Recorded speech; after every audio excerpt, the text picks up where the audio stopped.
Hello बच्चों, हम लोग लेक्चर 2 में ये सारे कंडीशंस को देख लिए थे कि एक हाइपोथेटिकल रिएक्शन है, ठीक। रिएक्टेंट्स जो है प्रोडक्ट में कन्वर्ट हुआ T1 टाइम। इस समय इनिशियल टाइम जो है उसको T1 लिए हुए हैं, वो 0 था। कितना था ये? A मोलर, ठीक। और आफ्टर सम टाइम्स जो है X amount of A decreases as the time increases, concentration of reactant decreases। अगर मान लो, देखो इसी को हम लोग बताए कि अगर ये 1 मोलर है तो यहाँ से क्या हो गया, 0.5 मोल क्या हो गया, मोलर यहाँ से डिक्रीज कर गया। रिमाइंडर कितना बचा, 0.5 मोलर, ठीक है। तो जितना यहाँ पे डिक्रीज करेगा उतना ही क्या होगा, प्रोडक्ट इंक्रीज करेगा। और यहाँ पर दिखाए थे कि 0.5 मोल इंक्रीज किया, इनिशियल कॉन्सेंट्रेशन को R1 और फाइनल कॉन्सेंट्रेशन को R2। तो रेट ऑफ रिएक्टेंट्स जो है वो क्या हो जाएगा, final minus initial. Final minus initial हमने लिया हुआ है R2 माइनस R1। तो R2 हमारा क्या था, A माइनस एक्स, और इनिशियल था A नॉट। ये क्या हो जाएगा, कट जाएगा। कभी कभी जो है यहाँ पर A नॉट इसको भी ले लेते हैं, बुक वगैरह में आप देखिएगा कि ये A नॉट रहता है। A नॉट का मतलब है at time equal to 0, 0 time में कॉन्सेंट्रेशन कितना है, A नॉट। यहाँ से कुछ अमाउंट भी डिक्रीज नहीं हुआ है। अच्छा, और ये final concentration, final minus initial किए टाइम, T2 कितना है, 0। इनिशियल टाइम कितना है, 0। ये कट जाएगा तो कितना होगा, minus x/t। At that time, उसी टाइम पे हम कॉन्सेंट्रेशन ऑफ प्रोडक्ट देखेंगे। फाइनल माइनस इनिशियल, फाइनल कितना है x, और इनिशियल अमाउंट कितना है 0। फाइनल टाइम कितना है t, और इनिशियल टाइम कितना है 0। और तो अब आप देख रहे हैं कि जिस रेट से रिएक्टेंट डिक्रीज कर रहा है, उसी रेट से प्रोडक्ट क्या हो रहा है, इंक्रीज हो रहा है। तो माइनस साइन यहां पे बोल रहे हैं decrease in concentration of reactant. Reactant हमारा क्या हो गया, डिक्रीज किया, डिवाइडेड बाय टाइम। अब देखो उसी टाइम में कॉन्सेंट्रेशन जो है प्रोडक्ट का इंक्रीज कर रहा है, ठीक है। तो यहां पे प्लस है, प्लस साइन इंडिकेट कर रहा है इंक्रीज को।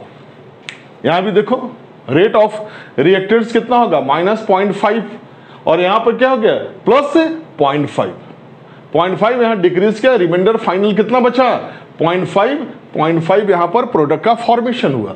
तो ये सब इंडस्ट्रियल केमिस्ट्री है, और इंडस्ट्रियल केमिस्ट्री का हम लोग रेट ऑफ रिएक्शंस जो है निकाल रहे हैं। अब यहां से देखो,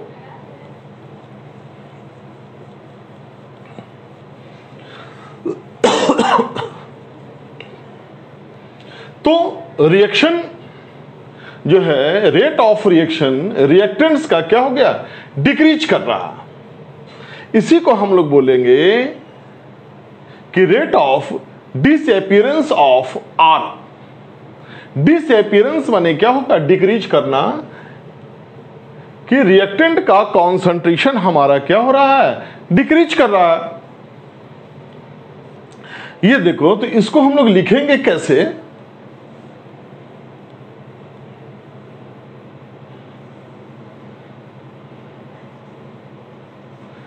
rate of disappearance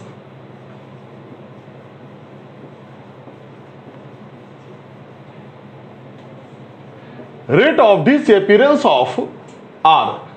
R for क्या हो गया, रिएक्टेंट। ये डिक्रीज किया तो इसी को हम लोग क्या कहेंगे, minus delta change in concentration of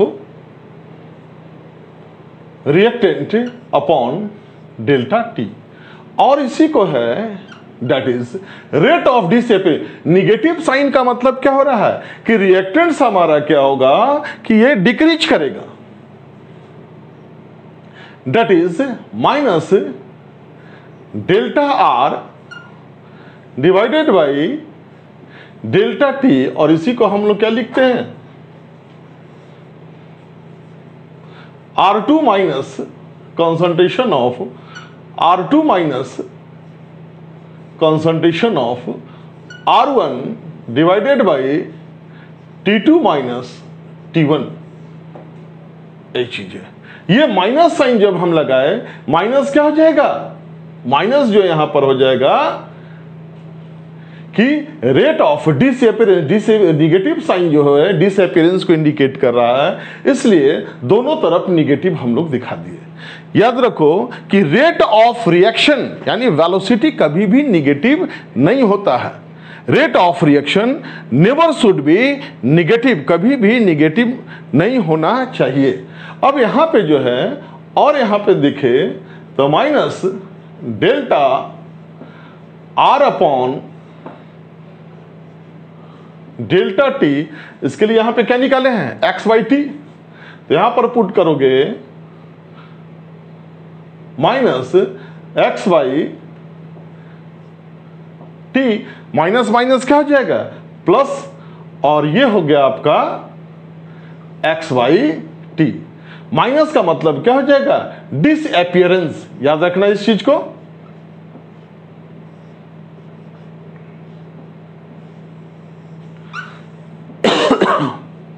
अब उसी तरह से जो है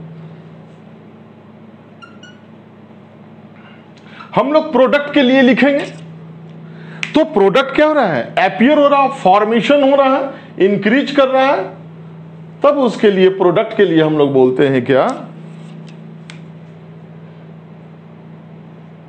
rate of appearance, rate of appearance of P, P for product. तो क्या है, प्रोडक्ट के लिए increase in concentration of the product, तो यहां पे क्या हो जाएगा plus sign, concentration of, change in concentration of product upon delta t, ये हो गया। अब पॉजिटिव साइन जो आया वो इंक्रीज के लिए आया है, कहे कि एग्जाम में बहुत इंपॉर्टेंट टॉपिक है ये, एग्जाम में यहां से क्वेश्चन बनता है कि क्या होगा रेट। अब यहां पे लिखेंगे that is plus change in concentration of, change in concentration of product divided by delta T, और इसके लिए concentration of final minus concentration of initial product divided by T2 minus T1, T2 minus T1। तो यहां पे जो है T2 minus T1 आप देखोगे यह क्या निकला है, x बाई टी, और हम लोग कहेंगे यहां पे change in concentration of product upon delta T divided by x by T. तो ये देखो हमेशा रेट ऑफ रिएक्शन यहां भी पॉजिटिव सेम क्वांटिटी और यहां भी सेम क्वांटिटी निकला। अब जो है हम लोग आगे पढ़ेंगे calculation of rate of reaction.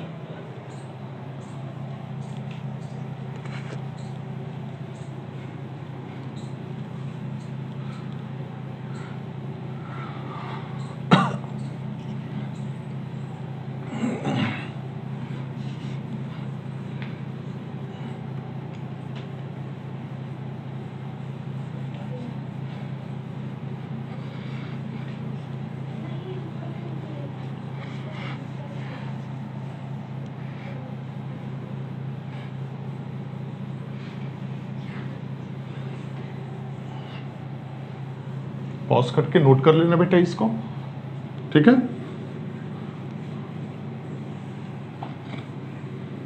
आज हम लोग का लेक्चर नंबर 3 है। चैनल को सब्सक्राइब जरूर करना, अपने आप पहुंचता रहेगा। जो बच्चे कोचिंग नहीं ले रहे हैं उनको शेयर कर दीजिए, इसको लाइक भी कीजिए और पढ़िए आराम से। अब देखो यहां पे कुछ नोट लिख लेना। नोट में क्या है? फर्स्ट कि रेट ऑफ डिसअपीयरेंस और rate of appearance must be positive always. Rate of reaction में rate of disappearance, rate of appearance और रेट ऑफ रिएक्शन ऑलवेज क्या होगा? पॉजिटिव साइन होगा। क्या कि रेट जो है वो निगेटिव नहीं होगा। हाँ, रिएक्टेंट जो है वो डिक्रीज करेगा, तो डिक्रीज को हम लोग निगेटिव साइन से इंडिकेट करेंगे, और प्रोडक्ट जो है हमारा इंक्रीज करेगा तो प्रोडक्ट को पॉजिटिव साइन से। अगर ग्राफ अगर लिया जाता है, देखो तो यहां कॉन्सेंट्रेशन ले लिए रिएक्टेंट का, और यहां पे क्या है? ये टाइम है। मान लो कि ये 1 मोलर है और ये 0 होगा, तो 1 मोलर क्या होगा?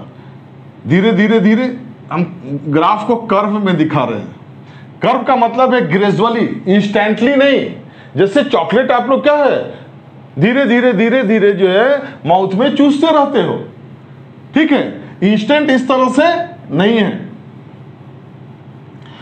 अब जो है प्रोडक्ट क्या होगा? जैसे यहां पे लिखे थे ए नॉट टाइम इक्वल टू 0 था, तो प्रोडक्ट हमारा क्या था? 0 है। तो रिएक्टेंट हमारा क्या हो रहा है? घट रहा है, और प्रोडक्ट जो है धीरे धीरे, जैसे मान लो कि ये 1 मोलर लिए, ठीक है, ये 0, और 1 माइनस 0.5 लिए, या 0.1 से घटाते जाए, या 0.2 से 0.2 लोगे तो क्या हो जाएगा? 0.8 बचेगा। फिर 0.8 से जो है 0.2 घटाओगे, धीरे धीरे पार्शियली क्या हो जाएगा? ये डिक्रीज करेगा, और ये पार्शियली क्या हो जाएगा? इंक्रीज कर देगा। फिर यहां पर डिक्रीज किया तो इधर 0.2 प्लस क्या हो जाएगा? 0.2, ये इंक्रीज करेगा, और इसका ग्राफ जो रहेगा वो 0 से क्या हो जाएगा? इंक्रीज। तो ये जो है क्या हो गया? रेट ऑफ रिएक्शन रिएक्टेंट का वो डिक्रीज। तो रेट ऑफ रिएक्टेंट के लिए क्या बोलेंगे?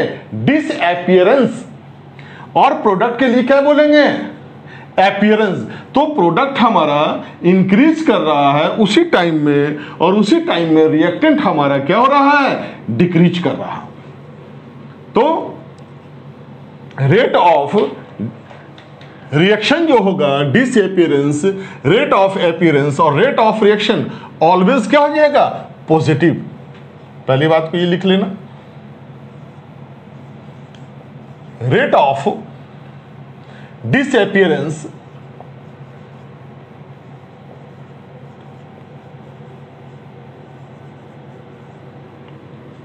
जिसको हम लोग शॉर्ट में अब लिखेंगे rate of d, small d, disappearance,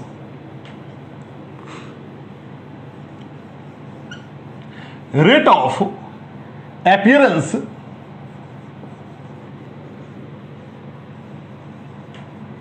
appearance जो हो जाएगा R means rate of appearance के लिए क्या लिखेंगे? A, and rate of reaction, तो रेट ऑफ रिएक्शन के लिए आर ओ, इसको ओवरऑल बोलो,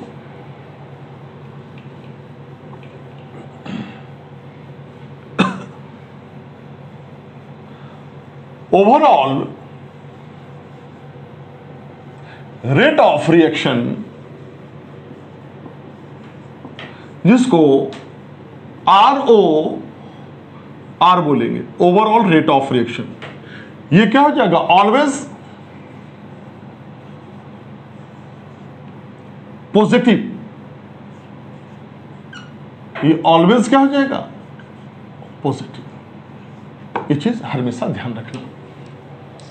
माइनस साइन जो हम लोग देते हैं यहां पे, वो क्या है? डिसअपीयरेंस। इतना क्वांटिटी, जैसे 0.2 क्वांटिटी जो है, अमाउंट, कॉन्सेंट्रेशन, ये डिक्रीज कर रहा, उतना ही क्या होगा?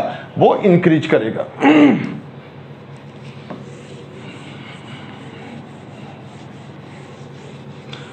तो ये एक इंपॉर्टेंट पॉइंट है, इसको हम लोग नोट करेंगे। आगे आगे जो पॉइंट आता जाएगा उसको नोट करते जाएंगे। अब देखो, इसको नोट कर लेना।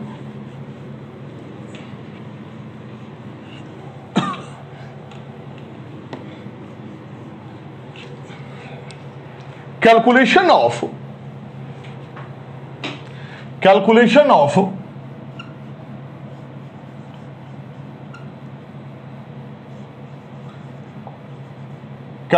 ऑफ रेट ऑफ रिएक्शन,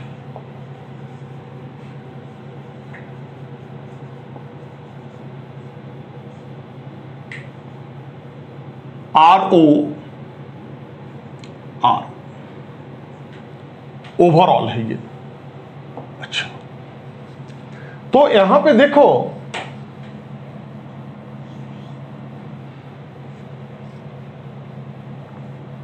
जैसे ये रिएक्टेंट है, ये प्रोडक्ट है, यहां पर कितना है 1 मोल है, यहां भी कितना है 1 मोल। इसी को बोलते हैं स्टोइकियोमेट्रिक कोएफिशिएंट। स्टोइकियोमेट्रिक कोएफिशिएंट क्या होता है कि the number of mole used in balancing A chemical equation. जैसे हम लोग लिखते हो SO2 गैस है प्लस O2 गैस है और ये बना दिया 2SO3, तो यहां 2SO3 ये 1 मोल है। हाँ, इसको 2 कर दो। अब देखो ऑक्सीजन और सल्फर इक्वल है, दो मोल ऑक्सीजन सल्फर, 2 मोल सल्फर, 2 2 4 4 2 6, यहां भी क्या है। अब देखो इसको हम लोग बोलेंगे स्टोइकियोमेट्रिक कोएफिशिएंट, 1 2 है और यहां भी कितना स्टोइकियोमेट्रिक कोएफिशिएंट 1 मोल है और यहां पे स्टोइकियोमेट्रिक कोएफिशिएंट ये कितना है 2 मोल। तो रेट ऑफ रिएक्शन को फाइंड आउट करने के लिए reaction must be in balanced form. Reaction क्या होना चाहिए, बैलेंस फॉर्म में होना चाहिए। अब जैसे यहां से ये हटा देते हैं,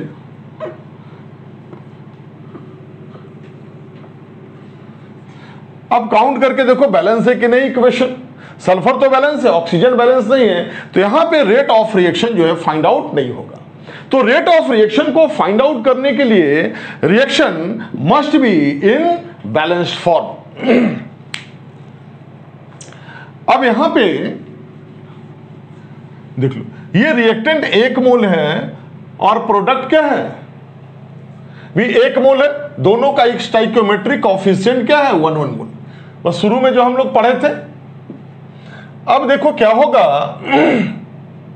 eight time t equal to 0, चाहे यहां पे ऐसे लिख सकते हो, रिएक्टेंट की जगह पे हम क्या ले लेंगे, A ले लो और B ले लो, नया इक्वेशन देखने में लगेगा। A है और ये क्या है B है। अच्छा, ये जो है इसको A0 लिखो, बहुत से बुक वगैरह में मिलेगा। देखो A से B बना, दोनों का स्टोइकियोमेट्रिक, यहां भी 1 मोल है, यहां भी 1 मोल है, ठीक है। तो यहां पर टाइम t इक्वल टू जब 0 होता है तो इसका कॉन्सेंट्रेशन ऑफ A0 बोलते हैं। A0 मीन्स ये initial concentration eight time t। और यहां पर प्रोडक्ट इंडस्ट्रियल केमिस्ट्री में जब 0 टाइम में प्रोडक्ट का फॉर्मेशन क्या होगा, होगा ही नहीं, उस समय प्रोडक्ट हमारा क्या बना 0, यहां भी क्या ले सकते हो 0। अब यहां से कुछ क्वांटिटी क्या हो जाएगा, डिक्रीज करेगा, चाहे इस फॉर्मेट में लिखो या इस फॉर्मेट में लिखो, बात बराबर है। अब जो है मान लो कि एट टाइम टी टाइम में हम क्या हो गया, एक्स अमाउंट यहां से पीछे जो इस इक्वेशन पढ़े थे ये डिक्रीज कर गया, तो उतना ही क्वांटिटी क्या हो जाएगा यहां पे इंक्रीज करेगा। तो रेट ऑफ ए जो होगा रिएक्टेंट्स ये क्या हो जाएगा, इसको हम लोग AT बोल दिए। AT मतलब टाइम t, इसी को हम लोग बोल सकते हैं टाइम T1 और इसको क्या बोल सकते हो टाइम T2, ठीक है। अब जो है रेट ऑफ यहां से निकालेंगे,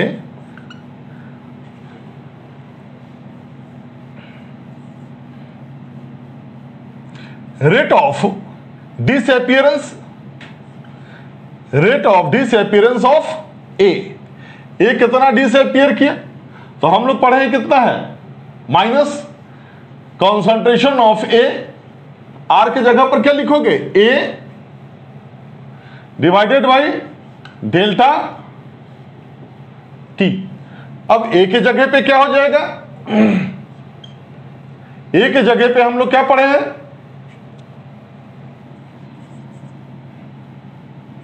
और minus change in concentration of A divided by change in time divided by, ये माइनस है, माइनस यहां लगा दिए। अब क्या हो जाएगा, फाइनल कॉन्सेंट्रेशन माइनस क्या हो जाएगा initial concentration divided by T2 minus T1 लिए, ये फाइनल है 2 वाला, कितना है ध्यान से देखो ए नॉट माइनस एक्स, और कितना हो जाएगा A naught divided by T2 minus 0, this and this cancel, ठीक है, माइनस माइनस क्या हो जाएगा प्लस, देखो ये प्लस आ गया एक्स बाई टी। अब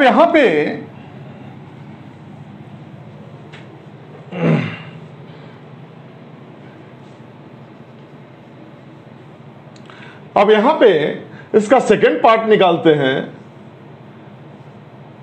रेट ऑफ अपीयरेंस, अपीयरेंस के लिए क्या बोलेंगे A, rate of appearance of product B, B product के लिए हम लोग क्या निकालेंगे यहां पे देखो प्लस डेल्टा बी, ठीक है, plus delta B divided by delta T. यहां माइनस जो है डिसअपीयरेंस के लिए है, और यहां जो है प्लस जो है अपीयरेंस के लिए इंक्रीज कर रहा है, और यहां से बोलोगे rate of disappearance of B is equal to change in concentration of B divided by change in time। यहां पे बोलेंगे B2 minus B1 divided by T2 minus T1। B2 के लिए कितना है X माइनस 0, और T2 के लिए क्या है T minus 0 x by t. यहां पे change in concentration of B divided by delta T, और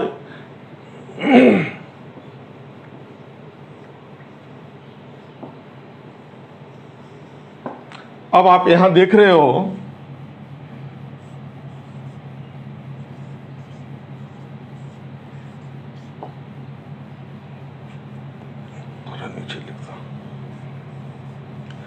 rate of disappearance of A is equal to x by T.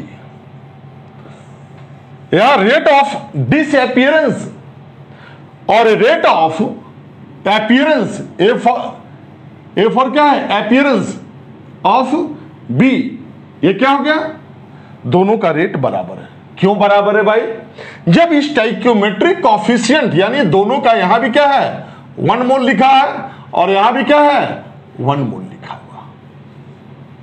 Is that clear.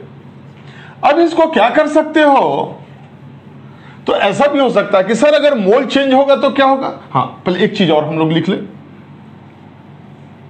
Overall rate, overall rate of reaction, overall rate of reaction क्या होगा ROR, ROR है overall rate of reaction. दोनों का stoichiometric बराबर है मोल, दोनों का बराबर 1 मोल है, दोनों क्या हो गया x बाई टी। तो यहां पे बोलेंगे rate of disappearance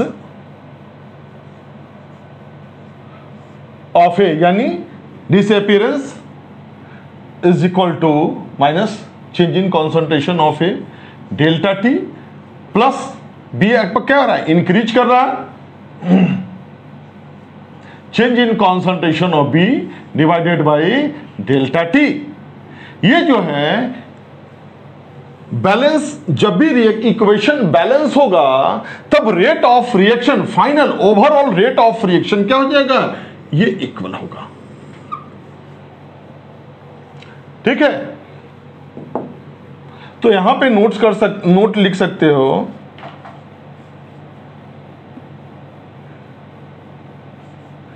rate of reaction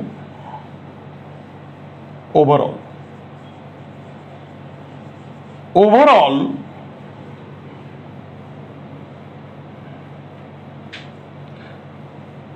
rate of reaction is equal to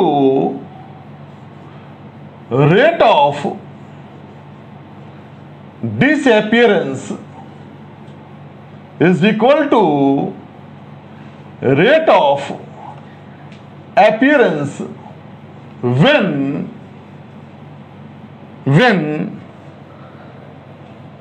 stoichiometric coefficient यानी मोल, that is mole,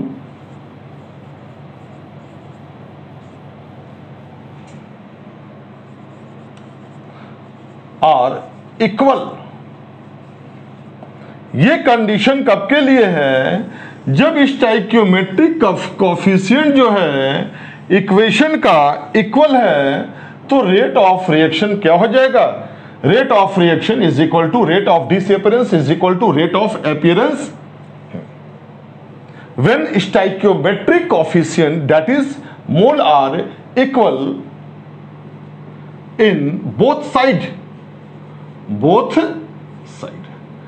अब ऐसा भी हो सकता है कि जब मोल इसका इक्वल ना हो, उसको हम लोग देखते हैं। ठीक है, इसको कॉपी कर लो। यहां पे मान लो कि सेकंड है, एक इक्वेशन है, ए है और ए से बन गया 2 मोल बी। ठीक है, यहां पर स्टोइकियोमेट्रिक कोएफिशिएंट कितना है, 1 और यहां पर 2। तो अगर मान लो यहां पे t इक्वल टू 0 लिखते हो, ए नॉट इनिशियल क्या हो जाएगा, 0। At time t A naught minus x. ध्यान, एक चीज और ध्यान रखना, यहां पर अगर 1 है तो इसको क्या लिख रहे हैं, 1x फॉर्मेशन। यहां देखो क्वेश्चन है, 1 मोल ए है, फॉर्मेशन कितना किया, 2 मोल बी का। तो यहां पे ए नॉट से 1x डिक्रीज करेगा तो फॉर्मेशन कितना करेगा, 2x। मान लो कि यहां पे 2x रहता और यहां पर 3x रहता, तब हम लोग क्या करते, ध्यान से देखना, ये 2x लिखते और यहां पे क्या लिखते, 3x लिखते। इससे आपका इक्वेशन रेट ऑफ रिएक्शन लिखना आसान हो जाएगा। हमें क्या चाहिए, आसान से। तो जो जितना आसानी से इक्वेशन लिखा जा सके रेट ऑफ रिएक्शन, उसको ही अडॉप्ट करना चाहिए, नहीं कि हम टफ इक्वेशन ले रहे हैं। क्या है कि केमिकल इक्विलिब्रियम क्लास 11th में हम लोग इसी ढंग से पढ़े थे। अगर मान लो कि ये 2 मोल है और 3 मोल है, तो किसको लिखेंगे कैसे, इसको 2x कर दिए और इसको 3x कर दिए। अगर 1 मोल रहता, ध्यान से देखना, 1 मोल रहता तो ये क्या हो जाता, x, और ये अगर 2 मोल रहता तो हम लोग क्या बोल देते हैं यहां पर, 2x। अगर मान लो यहां 3 मोल रहता और यहां पर 5 मोल रहता, तो यहां पर क्या हम लोग लिखते हैं, 3x, और यहां पर क्या लिखते हैं, 5x। इज दैट क्लियर, आया बात समझ में। छोटू बदमाशी नहीं बेटा। तो मान लो, चलो यहां 2x लिए और यहां पे कितना लिए, 3x, तो ए नॉट ये कितना डिक्रीज करेगा, 2x डिसअपियरेंस हुआ, यहां पे कितना होगा, 3x। अब हम लोग इसका रेट लिखेंगे। फर्स्ट इसका लिखते हैं क्या है, रेट ऑफ डिसअपीयरेंस, रिएक्टेंट के लिए हमेशा वर्ड क्या आएगा, disappearance, rate of disappearance of A, क्या लिखोगे, minus change in concentration of A divided by delta T, और minus D upon D T, क्या लिखोगे, माइनस बड़ा वाला स्क्वायर ब्रैकेट, इसके अंदर में क्या लिखना है, final concentration minus initial concentration divided by T2 minus T1। ये आपका क्या है, T1 ले लिया है इनिशियल कॉन्सेंट्रेशन, और ये T2 हमारा क्या होगा, फाइनल कॉन्सेंट्रेशन। अब यहां पे लोगे, अब यहां पे ले रहे हैं हम लोग माइनस A2 हमारा क्या है, A0 माइनस 2x, ये वैल्यू पुट करोगे, A0 लिखेंगे divided by T2 T minus 0, क्या निकला, ये कैंसिल हो जाएगा, minus minus plus 2x divided by T, इसका डिसअपीयरेंस जो होगा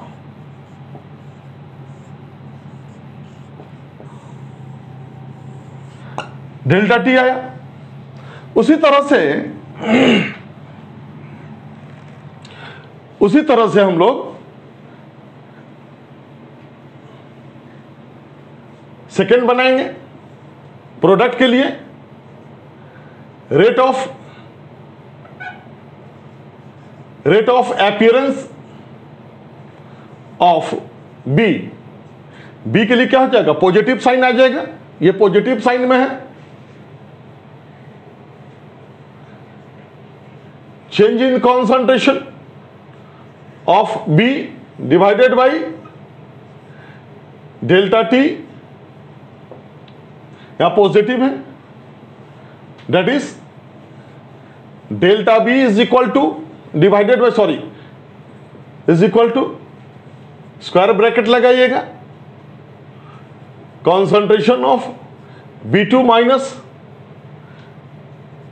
यानी final minus initial, final minus initial divided by T2 minus T1, क्या आएगा, B2 3x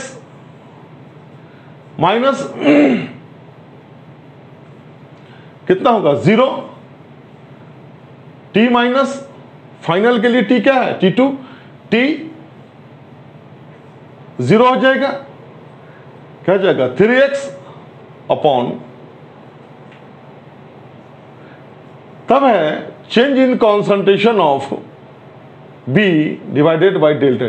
क्या फर्स्ट एंड सेकेंड इक्वल है, ये इक्वेशन फर्स्ट हो गया,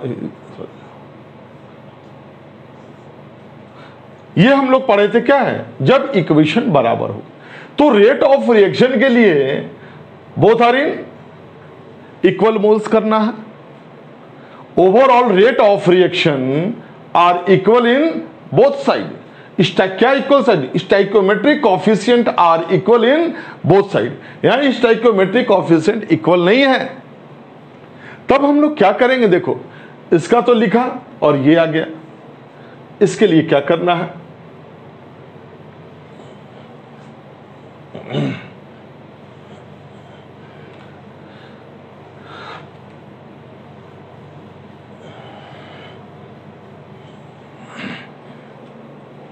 देखो अब ओवरऑल रेट लिखेंगे, ओवरऑल रेट ऑफ रिएक्शन क्या होगा,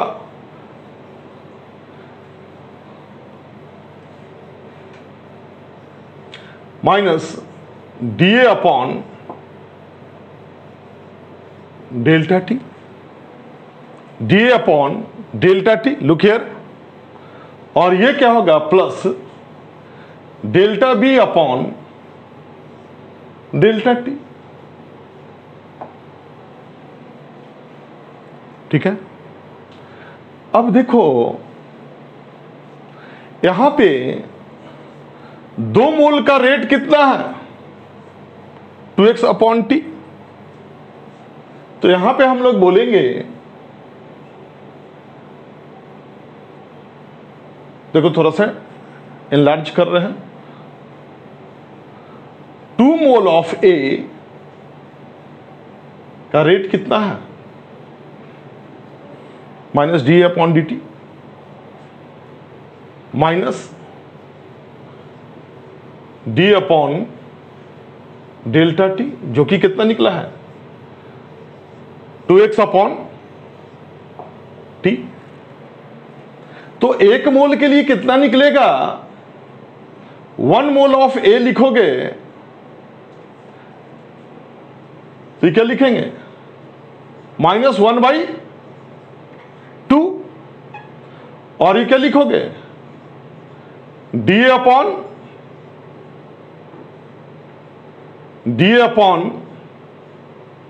डी टी, और इसके जगह पे, इतना के जगह पे क्या है, half into 2x upon T. ये 2 कट जाएगा तो क्या हो जाएगा, x/t आ जाएगा, आ गया। अच्छा, अब यहां पे अगेन इस लाइन को याद रखिएगा, अगेन 3 मोल का रेट कितना है, 3x/t। 3 मोल ऑफ बी अगर लिए, इसका रेट कितना है, तो plus delta B upon delta T, शायद नहीं दिख रहा होगा इधर से। अब delta B upon delta T है, ये कितना हम लोग निकाले हैं, 3x अपॉन टी, ध्यान देना। तब 1 मोल के लिए कितना होगा, 1 मोल ऑफ बी अगर लोगे तो ये 3 क्या हो जाएगा, plus 1/3 delta B upon delta T करोगे, और इसके जगह 1/3 cross 3x upon 3t cut जाएगा, x/t। अब एक चीज जान लो, यहां से निकल के आया कि rate of reaction, overall rate of reaction हम लोग निकालते हैं किसमें, पर मोल में। और रेट ऑफ रिएक्शन जब पर मोल में निकालोगे तो दोनों का रेट ऑफ रिएक्शन, हर एक कंपोनेंट का, जितना भी कंपोनेंट रिएक्शन में दिया रहे, सारे कंपोनेंट का रेट ऑफ रिएक्शन क्या होगा, इक्वल होगा। कैसे, अब यहां पे इसको लिखना होगा तो क्या करेंगे, जो भी कोफिशिएंट है उससे क्या कर दिए, डिवाइड कर देंगे। यहां पर ही माइनस है 1/2, और इसका कोफिशिएंट कितना है, 3, 1/3। तो ओवरऑल रेट ऑफ जो रिएक्शन निकला वो पर मोल में निकालना है।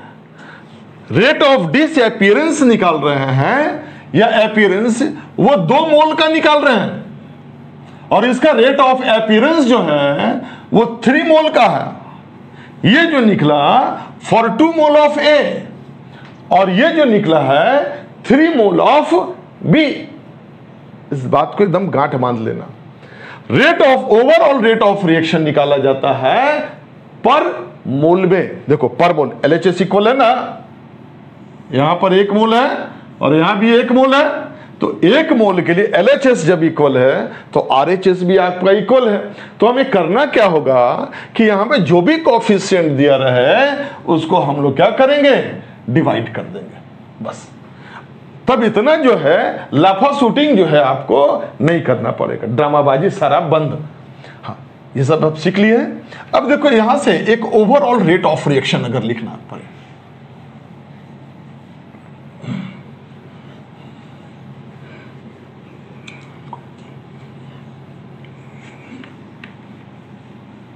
पॉज करके नोट करते जाइएगा।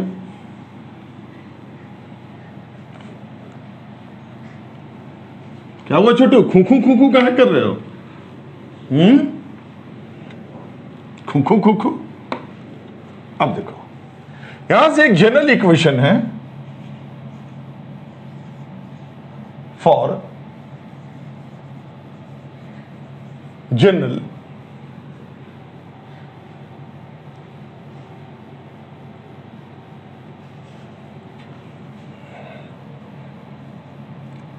rate of reaction for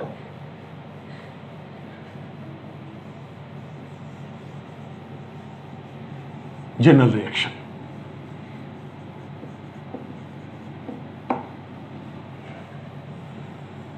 अगर लिखा रहता A mole of A plus B mole of B, C mole of C and D mole of D, है ये स्टाइकियोमेट्रिक कोएफिशिएंट है। ये क्या बताए थे stoichiometric coefficient? Number of moles to balance a chemical equation. जो मोल एक chemical equation को बैलेंस करने के लिए पार्टिसिपेट करता है रिएक्शन में, उसी को स्टाइकियोमेट्रिक कोएफिशिएंट है। अब इसका आरओआर लिखना है तो कुछ नहीं है, रिएक्टेंट के लिए क्या यूज करना है? माइनस, और प्रोडक्ट के लिए क्या करना है? प्लस। हर एक कंपोनेंट का रेट ऑफ रिएक्शन। तो रेट ऑफ रिएक्शन अगर लिखे हम लोग, रेट ऑफ ओवरऑल, यही है overall rate, overall rate of reaction क्या होगा? Minus 1/a dA upon dt minus 1/b dB upon delta t plus 1/c change in concentration of C divided by delta T is equal to plus 1/d change in concentration of D divided by, यह आप बढ़ा सकते हैं। ये आपका overall rate of reaction निकल गया। ठीक है, ये आपका ओवरऑल रेट ऑफ रिएक्शन निकल गया। अब जैसे मान लो यहां निकालने के लिए कुछ इक्वेशन में दे दिया,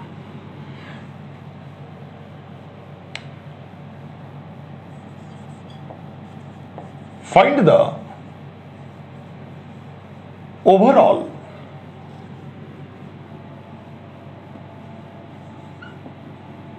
rate of reaction.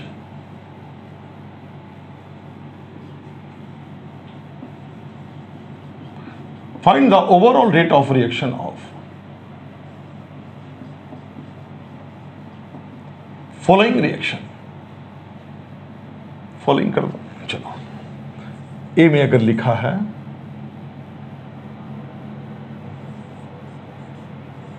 N2O5 gas में है, 4 mole of NO2,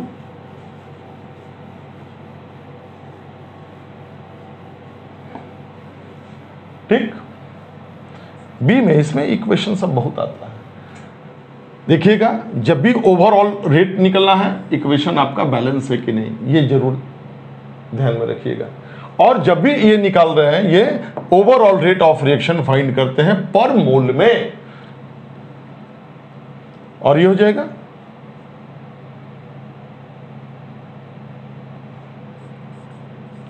N2O4 2NO2 gas, और सी में आपका है 3 mole of H2 gas, 2NH3। चलिए, ये आपके लिए क्लास वर्क है, तुरंत इसको लिखो। हाँ छोटू, सॉल्व करो तो जल्दी से इसको बेटा।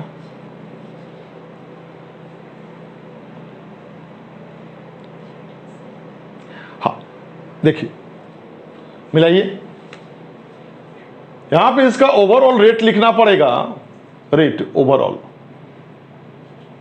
कई एक तरह से एब्रिविएशन आप लिख सकते हो, -1/2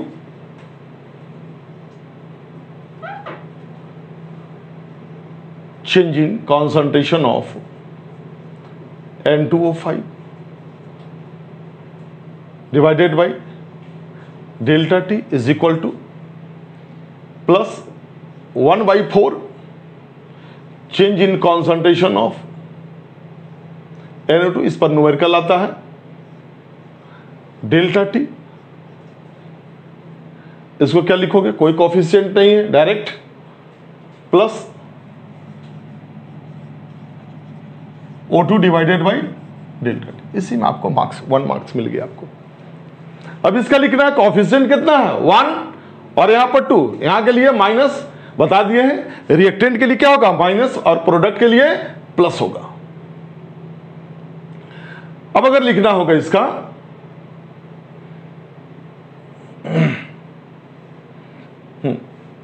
are overall,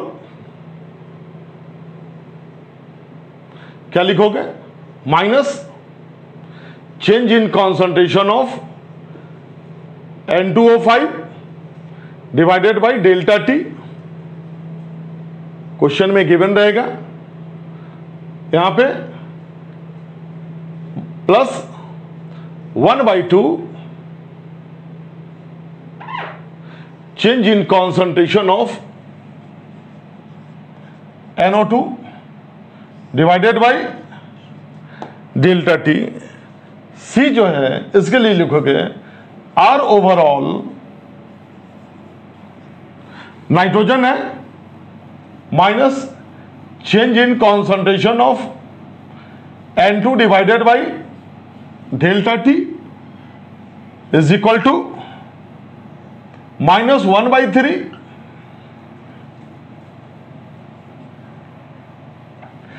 change in concentration of hydrogen divided by delta T, और यहां पे लिखोगे plus 1/2 change in concentration of NH3 divided by delta T.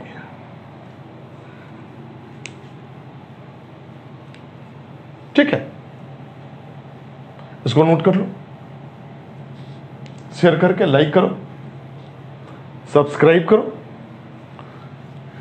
आपका अपना चैनल है, जो बच्चे नहीं उसको बैठा के जबरदस्ती पढ़ाओ, तुम्हारा क्लियर हो जाएगा। फॉर्म फिलअप हो रहा है, आप लोग का हो रहा है ना फिलअप, और पढ़ाई की जगह पर खूब जो है, हमसे ज्यादा आप अपने बारे में जानते, हम क्या बोलेंगे, नहीं, अच्छा करो, यही करियर संभालने का उम्र है, ये समय आपके पास निकल जाएगा, कोई पूछेगा नहीं। Time and tides wait for, लिख लिए होगे, पॉज करके 2 बार 3 बार 4 बार बस रीटेक करना है, टेक नहीं, एक बार में आप लोग से टेक नहीं होगा, रीटेक करो। चैनल को लाइक करो, शेयर करो, स्माइल करो। See in the next video. Thank you.